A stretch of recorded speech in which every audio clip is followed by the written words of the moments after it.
Do you ever get bored or tired of it? Yeah. And what do you Absolutely. Well, what do you Why do? do you think this podcast exists?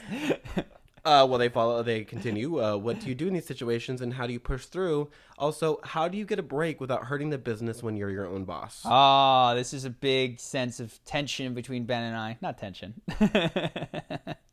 Our friendship is eroding.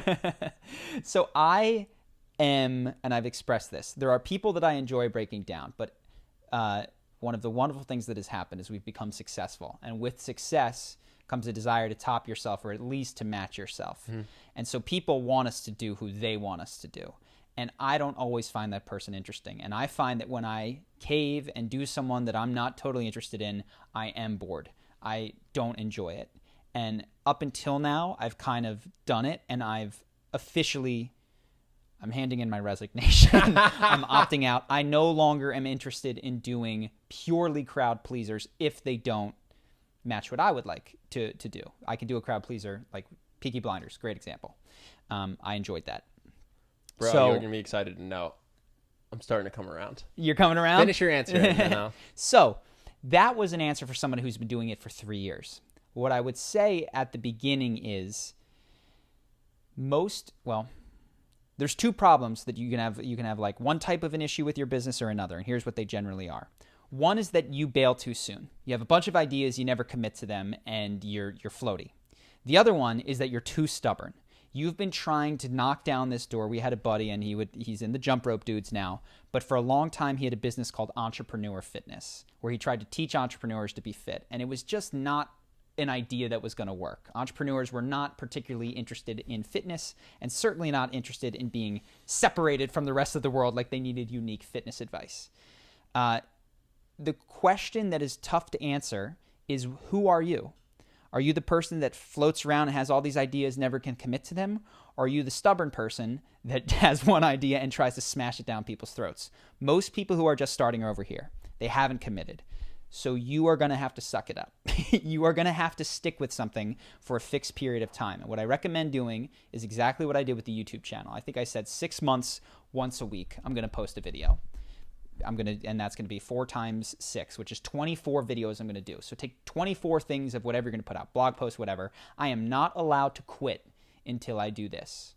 And then at the end of those 6 months, I'll evaluate if I want to continue. That's one way to take yourself from, I'm tired, I don't want to do it. You just sign up. You tell a friend you're going to pay him $1,000 if you break your promise. And so every Sunday night, I hated it, but I had to make a video. And they started doing well. Dude, I sat down the Super Bowl was on when I was making one of the Donald Trump videos. And I heard you guys in the other room like listening to the Super Bowl while I was editing, because I did all the editing at that point in time, one of these Donald Trump videos. Oh, my God. Yeah. But yeah, that was on a Sunday night. That's awesome. So I think I answered the question, which is, unfortunately, yes, there are things I don't want to do. Now I've achieved a place where I can step away and go, the wiser thing for me to do now is to stop doing what I don't want to do and start moving back in the direction of passion. But as a beginner, you are going to have to buckle up and do some things that you don't want to do for a fixed period of time to give it a chance to grow. So that was long. What else do you got? No, I agree with you. I was just saying I'm coming around to your team. Yeah. My inbox was overloaded the other day, and I was working a lot. I just went, yeah, why? What am I doing? This is fun. I enjoy this. Let's just do fun stuff, man. I agree. I'm coming around. Yeah. I'm coming around. I want to transition. I want to try to replace myself as best I can. We'll do the transition slowly, but I'm on board with team. Only do stuff that's enjoyable. So this is for later in business. I fought this for a month. Yes, this is for later in business. First steps in business. What do you love and what do you find interesting? What does the market need?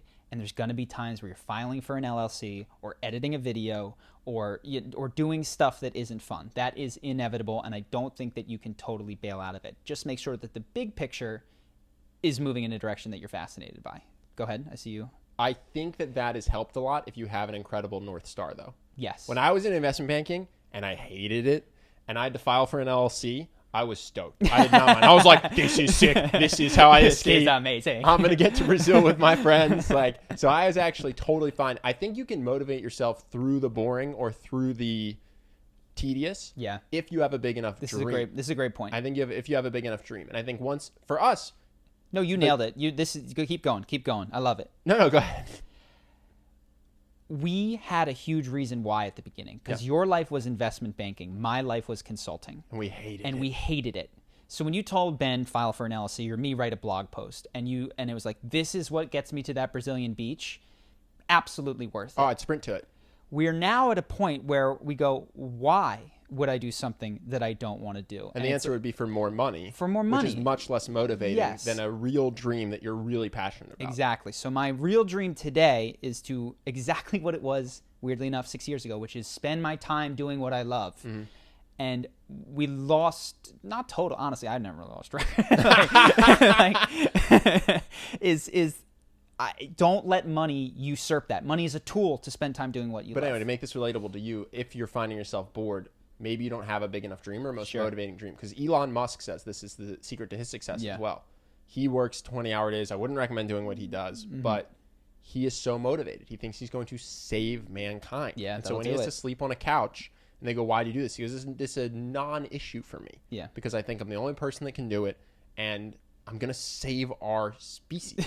Yeah. You know what I mean? And so I think if you're an entrepreneur and you find yourself bored and you can't get through the boredom, perhaps you don't have a motivating enough North Star.